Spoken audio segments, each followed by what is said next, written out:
സ്നേഹമുള്ളവരെ, ഹാവ്രൂത്ത ചാനലിൻ്റെ പുതിയൊരു വീഡിയോയിലേക്ക് നിങ്ങൾക്കെല്ലാവർക്കും സ്വാഗതം. ലൂക്കായുടെ സുവിശേഷം 13-ാം അധ്യായത്തിൽ നിന്നുള്ള വീഡിയോയാണ്. വീഡിയോ നിങ്ങൾക്ക് ഉപകാരപ്രദമാണെങ്കിൽ ചാനൽ സബ്സ്ക്രൈബ് ചെയ്ത് സപ്പോർട്ട് ചെയ്യണേ. ഒന്നാമത്തെ ചോദ്യം: ഏതു ദേശക്കാരായ ഏതാനും പേരുടെ ബലികളിലാണ് പീലാത്തോസ് അവരുടെ രക്തം കൂടി കലർത്തിയതായി 13-ാം അധ്യായത്തിൽ പറഞ്ഞിരിക്കുന്നത്? ഗലീലിയക്കാരായ ഏതാനും പേരുടെ ബലികളിൽ അവരുടെ രക്തം കൂടി കലർത്തിയതാര്? പീലാത്തോസ്. ഗലീലിയക്കാരായ ഏതാനും പേരുടെ ബലികളിൽ പീലാത്തോസ് അവരുടെ രക്തം കൂടി കലർത്തിയ വിവരം അറിഞ്ഞപ്പോൾ യേശു പറഞ്ഞതെന്ത്? ഇവയെല്ലാം അനുഭവിച്ചതുകൊണ്ട് അവർ മറ്റെല്ലാ ഗലീലിയക്കാരെയേക്കാൾ കൂടുതൽ പാപികളായിരുന്നു എന്ന് നിങ്ങൾ കരുതുന്നുവോ? എവിടെയുള്ള ഗോപുരം ഇടിഞ്ഞു വീണ് 18 പേർ കൊല്ലപ്പെട്ടതായാണ് 13-ാം അധ്യായത്തിൽ പറയുന്നത്? സിലോഹായിലെ ഗോപുരം ഇടിഞ്ഞു വീണ് എത്ര പേർ കൊല്ലപ്പെട്ടതായാണ് 13-ാം അധ്യായത്തിൽ പറഞ്ഞിരിക്കുന്നത്? 18 പേർ. സിലോഹായിലെ എന്ത് ഇടിഞ്ഞു വീണാണ് 18 പേർ കൊല്ലപ്പെട്ടതായി പറഞ്ഞിരിക്കുന്നത്? ഗോപുരം. സിലോഹായിലെ ഗോപുരം ഇടിഞ്ഞു വീണ് കൊല്ലപ്പെട്ട 18 പേർ ആരേക്കാൾ കുറ്റക്കാരായിരുന്നു എന്ന് നിങ്ങൾ വിചാരിക്കുന്നുവോ എന്നാണ് യേശു ചോദിക്കുന്നത്. അന്ന് ജെറുസലേമിൽ വസിച്ചിരുന്ന എല്ലാവരെയും കാൾ. എന്തു ചെയ്യുന്നില്ലെങ്കിൽ നിങ്ങളെല്ലാവരും സിലോഹായിലെ ഗോപുരം ഇടിഞ്ഞു വീണു 18 പേർ കൊല്ലപ്പെട്ടതുപോലെ നശിക്കും എന്നാണ് യേശു പറഞ്ഞത്. പശ്ചാത്തപിക്കുന്നില്ലെങ്കിൽ. ലൂക്ക 13-ാം അധ്യായത്തിൽ പശ്ചാത്തപിക്കുന്നില്ലെങ്കിൽ നിങ്ങളെല്ലാവരും അതുപോലെ നശിക്കും എന്ന് എത്ര പ്രാവശ്യം പറഞ്ഞിട്ടുണ്ട്? 2 പ്രാവശ്യം. ഒരുവൻ അത്തിവൃക്ഷം നട്ടുപിടിപ്പിച്ചത് എവിടെയാണ്? മുന്തിരിത്തോട്ടത്തിൽ. ഫലം തരാത്ത അത്തിവൃക്ഷത്തിൻ്റെ ഉപമയിൽ ഒരുവൻ അത്തിവൃക്ഷത്തിൽ നിന്ന് ഫലത്തിനായി എത്ര വർഷമായി കാത്തിരിക്കുന്നു എന്നാണ് പറഞ്ഞത്? 3 വർഷമായി. കൃഷിക്കാരനോട് ഒരുവൻ ഫലം തരാത്ത എന്തു വെട്ടിക്കളയാനാണ് പറഞ്ഞത്? അത്തിവൃക്ഷം. 3 വർഷമായി ഞാൻ ഈ അത്തിവൃക്ഷത്തിൽ നിന്ന് ഫലം അന്വേഷിച്ചു വരുന്നു, ഒന്നും കാണുന്നില്ല. അതിനാൽ വൃക്ഷം എന്തു ചെയ്യാനാണ് ഒരുവൻ കൃഷിക്കാരനോട് ആവശ്യപ്പെട്ടത്? അത് വെട്ടിക്കളയുക. 3 വർഷമായി ഞാൻ ഈ അത്തിവൃക്ഷത്തിൽ നിന്ന് ഫലം അന്വേഷിക്കുന്നു, ഒന്നും കാണുന്നില്ല, അത് വെട്ടിക്കളയുക. ഇങ്ങനെ പറഞ്ഞതിനെ തുടർന്ന് യജമാനൻ ചോദിക്കുന്ന ചോദ്യമെന്ത്? എന്തിനു നിലം പാഴാക്കണം? ഫലം തരാത്ത അത്തിവൃക്ഷം വെട്ടിക്കളയാൻ ആവശ്യപ്പെട്ടപ്പോൾ കൃഷിക്കാരൻ ആദ്യം പറഞ്ഞതെന്ത്? യജമാനനെ, ഈ വർഷം കൂടെ അതു നിൽക്കട്ടെ. കൃഷിക്കാരൻ മുന്തിരിത്തോട്ടത്തിൻ്റെ ഉടമയോട് ഫലം തരാത്ത അത്തിവൃക്ഷത്തിന് ഈ വർഷം ഞാൻ എന്ത് ചെയ്യാം എന്നാണ് പറഞ്ഞത്? ഞാനതിൻ്റെ ചുവട് കിളച്ച് വളമിടാം എന്ന് പറഞ്ഞതിനെ തുടർന്ന് കൃഷിക്കാരൻ പറയുന്നതെന്ത്? മേലിൽ അത് ഫലം നൽകിയേക്കാം, ഈ വർഷം കൂടെ അത്തിവൃക്ഷം നിൽക്കട്ടെ. ഞാനതിൻ്റെ ചുവട് കിളച്ച് വളമിടാം. അതിനുശേഷം ഫലം നൽകിയില്ലെങ്കിൽ എന്തു ചെയ്യാനാണ് പറഞ്ഞത്? ഫലം നൽകിയില്ലെങ്കിൽ നീ അത് വെട്ടിക്കളഞ്ഞുകൊള്ളുക. സാബത്തിൽ യേശു എവിടെ പഠിപ്പിച്ചു കൊണ്ടിരുന്നപ്പോഴാണ് 18 വർഷമായി ആത്മാവ് ബാധിച്ച് രോഗിണിയായി കൂനിപ്പോയ ഒരുവളെ സുഖപ്പെടുത്തിയത്? സിനഗോഗിൽ. യേശു സാബത്തിൽ സുഖപ്പെടുത്തിയ കൂനുള്ള സ്ത്രീ എത്ര വർഷമായി രോഗിണിയായിരുന്നു? 18 വർഷം. 18 വർഷമായി എന്തു ബാധിച്ച് രോഗിണിയായി കൂനിപ്പോയ സ്ത്രീയെയാണ് യേശു സാബത്തിൽ സുഖപ്പെടുത്തിയത്? ആത്മാവ് ബാധിച്ച്. സ്ത്രീയെ, നിന്റെ രോഗത്തിൽ നിന്ന് നീ മോചിക്കപ്പെട്ടിരിക്കുന്നു. ആര് ആരോട് എവിടെ വെച്ച് പറഞ്ഞു? യേശു കൂനിയായ സ്ത്രീയോട് സിനഗോഗിൽ വച്ച്. സാബത്തിൽ യേശു എന്തു പറഞ്ഞുകൊണ്ടാണ് ആത്മാവ് ബാധിച്ച് കൂനിയായ സ്ത്രീയെ സുഖപ്പെടുത്തിയത്? സ്ത്രീയെ, നിന്റെ രോഗത്തിൽ നിന്നു നീ മോചിക്കപ്പെട്ടിരിക്കുന്നു. യേശു എന്തു ചെയ്തപ്പോഴാണ് കൂനുള്ള സ്ത്രീ തൽക്ഷണം നിവർന്നു നിന്നത്? അവളുടെ മേൽ കൈകൾ വച്ചപ്പോൾ.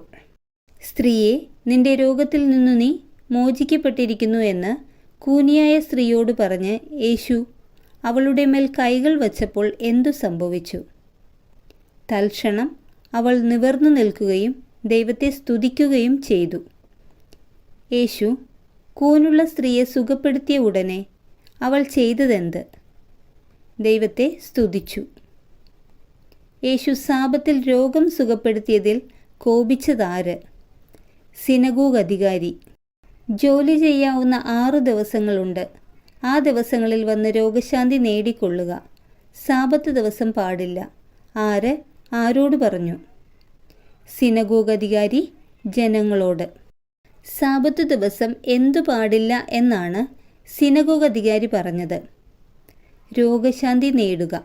18 വർഷം ആര് ബന്ധിച്ചിട്ടിരുന്നവളായ അബ്രാഹത്തിൻ്റെ ഈ മകളെ സാബത്ത് ദിവസം അഴിച്ചുവിടേണ്ടതില്ലെന്നോ എന്നാണ് യേശു ചോദിക്കുന്നത്. സാത്താൻ. ജോലി ചെയ്യാവുന്ന 6 ദിവസങ്ങളുണ്ട്. ആ ദിവസങ്ങളിൽ വന്ന് രോഗശാന്തി നേടിക്കൊള്ളുക. സാബത്ത് ദിവസം പാടില്ല എന്ന് സിനഗോഗ് അധികാരി പറഞ്ഞപ്പോൾ കർത്താവ് പറഞ്ഞതെന്ത്? കപടനാട്യക്കാരെ, നിങ്ങൾ ഓരോരുത്തരും സാബത്തിൽ കാളയെയോ കഴുതയെയോ തൊഴുത്തിൽ നിന്നഴിച്ച് വെള്ളം കുടിപ്പിക്കാൻ കൊണ്ടുപോകുന്നില്ലേ? അബ്രാഹത്തിൻ്റെ ഈ മകളെ എന്ന് യേശു പറഞ്ഞത് ആരെയാണ്? ആത്മാവ് ബാധിച്ച് കൂനിപ്പോയ സ്ത്രീയെ. 18 വർഷം സാത്താൻ ബന്ധിച്ചിട്ടിരുന്നവളായ അബ്രാഹത്തിൻ്റെ ഈ മകളെ സാബത്ത് ദിവസം അഴിച്ചുവിടേണ്ടതില്ലെന്നോ എന്ന് യേശുവിൻ്റെ ചോദ്യം കേട്ടപ്പോൾ ലജ്ജിതരായതാരെല്ലാം? യേശുവിൻ്റെ പ്രതിയോഗികൾ. ജനക്കൂട്ടം മുഴുവൻ എന്തിനെക്കുറിച്ചാണ് സന്തോഷിച്ചത്? യേശു ചെയ്തിരുന്ന മഹനീയ കൃത്യങ്ങളെക്കുറിച്ച്. ലൂക്ക 13-ാം അധ്യായത്തിൽ യേശു ദൈവരാജ്യത്തെ എന്തിനോടെല്ലാം ഉപമിച്ചിരിക്കുന്നു? കടുകുമണിയോടും പുളിമാവിനോടും. ഒരുവൻ തൻ്റെ തോട്ടത്തിൽ പാകിയ കടുകുമണിക്ക് സദൃശ്യമാണ് എന്ന് യേശു പറഞ്ഞത് എന്തിനെയാണ്? ദൈവരാജ്യത്തെ. ഗ്രാമങ്ങളിലും പട്ടണങ്ങളിലും പഠിപ്പിച്ചുകൊണ്ട് യേശു എവിടേക്ക് യാത്ര ചെയ്യുമ്പോഴാണ് ഒരുവൻ, കർത്താവെ, രക്ഷ പ്രാപിക്കുന്നവർ ചുരുക്കമാണോ എന്ന് ചോദിച്ചത്? ജെറൂസലേമിലേക്ക്.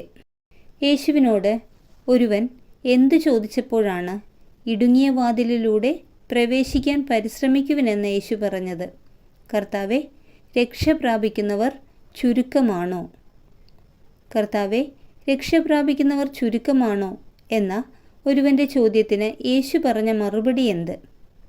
ഇടുങ്ങിയ വാതിലിലൂടെ പ്രവേശിക്കാൻ പരിശ്രമിക്കുവിൻ.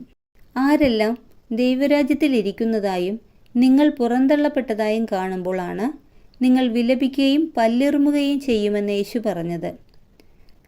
അബ്രാഹവും ഇസഹാക്കും യാക്കോബും സകല പ്രവാചകന്മാരും. അബ്രാഹവും ഇസഹാക്കും യാക്കോബും സകല പ്രവാചകന്മാരും ദൈവരാജ്യത്തിലിരിക്കുന്നതായും നിങ്ങൾ പുറന്തള്ളപ്പെട്ടതായും കാണുമ്പോൾ നിങ്ങൾ എന്തു ചെയ്യുമെന്നാണ് യേശു പറഞ്ഞിരിക്കുന്നത്? വിലപിക്കുകയും പല്ലിറുമുകയും ചെയ്യും. എപ്പോഴാണ് മുൻപന്മാരാകുന്ന പിൻപന്മാരും പിൻപന്മാരാകുന്ന മുൻപന്മാരും ഉണ്ടായിരിക്കുമെന്ന് യേശു പറഞ്ഞത്? കിഴക്കുനിന്നും പടിഞ്ഞാറുനിന്നും വടക്കുനിന്നും തെക്കുനിന്നും ജനങ്ങൾ വന്ന് ദൈവരാജ്യത്തിൽ വിരുന്നിനിരിക്കുമ്പോൾ. ഇവിടെ നിന്ന് പോവുക, ഹെറോദസ് നിന്നെ കൊല്ലാനൊരുങ്ങുന്നു. യേശുവിനോട് ഇപ്രകാരം പറഞ്ഞതാര്? ചില ഫരിസേയർ.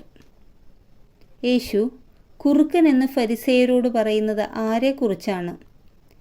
ഹെറോദേസിനെ കുറിച്ച്. ചില ഫരിസേയർ വന്ന യേശുവിനോട് ഇവിടെ നിന്ന് പോവുക, ആര് നിന്നെ കൊല്ലാനൊരുങ്ങുന്നു എന്നാണ് പറഞ്ഞത്? ഹെറോദേസ്. ഞാൻ ഇന്നും നാളെയും പിശാചുകളെ പുറത്താക്കുകയും രോഗശാന്തി നൽകുകയും ചെയ്യും. 3-ാം ദിവസം ഞാൻ എന്തു ചെയ്യുകയും ചെയ്യും എന്നാണ് യേശു ഫരിസേയരോട് പറഞ്ഞത്. എൻ്റെ ദൗത്യം ഞാൻ പൂർത്തിയാക്കിയിരിക്കും. എവിടെ വച്ച് ഒരു പ്രവാചകൻ നശിക്കുക സാധ്യമല്ല എന്നാണ് യേശു പറഞ്ഞത്? ജെറുസലേമിന് പുറത്തു വച്ച്. പ്രവാചകന്മാരെ കൊല്ലുകയും നിന്റെ അടുത്തേക്ക് അയക്കപ്പെടുന്നവരെ കല്ലെറിയുകയും ചെയ്യുന്നവളെ എന്ന് യേശു പറയുന്നത് ഏതു സ്ഥലത്തെക്കുറിച്ചാണ്? ജെറുസലേമിനെ കുറിച്ച്. പിടക്കോഴി കുഞ്ഞുങ്ങളെ ചിറകിൻ കീഴെ ചേർത്തു നിർത്തുന്നത് പോലെ ഞാൻ എന്തു ചെയ്യുന്നതിന് എത്രയോ പ്രാവശ്യം ആഗ്രഹിച്ചു എന്നാണ് യേശു പറയുന്നത്. നിന്റെ സന്താനങ്ങളെ ഒന്നിച്ചു ചേർക്കുന്നതിന്. 13-ാം അധ്യായത്തിൻ്റെ അവസാനത്തിൽ നിങ്ങൾ എന്തു പറയുന്നതുവരെ നിങ്ങൾ എന്നെ കാണുകയില്ല എന്നാണ് യേശു പറഞ്ഞിരിക്കുന്നത്. കർത്താവിൻ്റെ നാമത്തിൽ വരുന്നവൻ അനുഗ്രഹീതൻ.